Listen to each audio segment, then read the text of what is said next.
Cecile Richards is the former president of Planned Parenthood, a non-for-profit organisation that provides reproductive health care in the US and around the world, and joins me today from Portland, Maine. So great to have you with us on The Context. Thanks for joining us. With the Supreme Court, it doesn't look like changing anytime soon. What are your tactics now to try and change what I've just explained is happening across the country?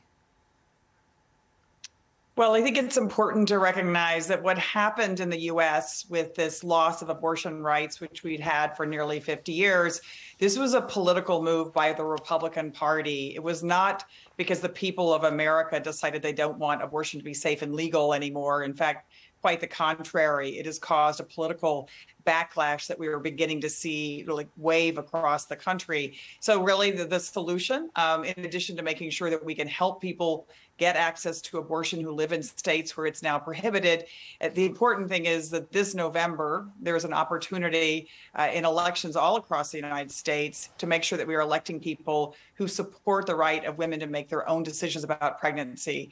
We're seeing in the state of Texas, again, another abortion ban going into effect today, criminalizing doctors where they can serve as much as a life imprisonment for providing access to abortion services. These are deeply, deeply unpopular.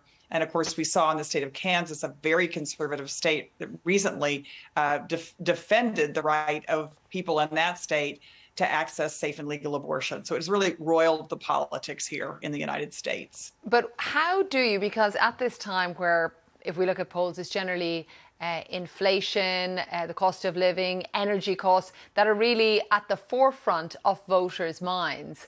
How do you then galvanize over the issue of abortion in such, so many people in such extreme positions? Well, actually, that's really changed in the last few weeks and certainly changed since the Supreme Court decision. It was interesting in Kansas when there was an election that was on a very, a date that was extremely hard to get people to turn out to vote. But we saw record turnout in that election, 20% of the voters only coming to vote out on that abortion ban. It was defeated by nearly 20 points. We saw a surge of women registering to vote. And the same thing is now happening across the country.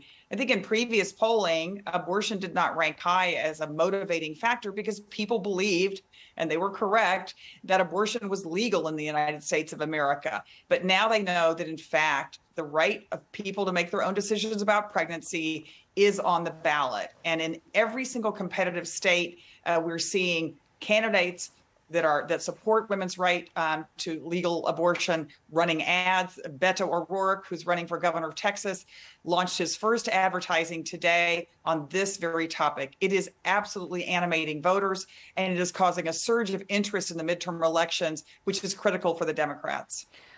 How do you, though, reach out to, because they think the women that will make, or the voters, should I say, that will make a difference in these midterms are women who are in swing states that consider themselves independent with the economy at the forefront of their minds? Well, it's just simply, what we're seeing right now is that women are, in fact, not just Democratic women, young women, and not just women, women that live in the suburban areas, women who are not always voting in midterm elections. They are registering to vote. They are polling. We're saying now that abortion is a highly motivating issue. And I think that the important thing about midterm elections in the United States is there are two things that really you have to look at. One is enthusiasm, like who is more motivated to go vote.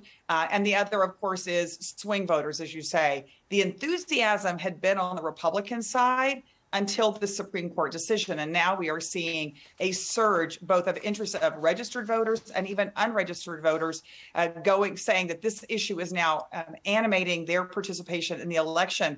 And for independent and Republican women, they don't like the thought that now government is making decisions about the most personal decisions you can make in your lifetime. And that's often about pregnancy and when and whether to become a parent. Do you not think, though, Cecile, that this is going to take a very long time to restore to what was there? It was the Supreme Court, of course, that made that decision. And generally, they will not be fired. They could be impeached, but most stay there for a very long time. Is packing the court, as some call it, if you were to add judges to the Supreme Court, to, sometimes people would say, for political balance. Is that something you would support?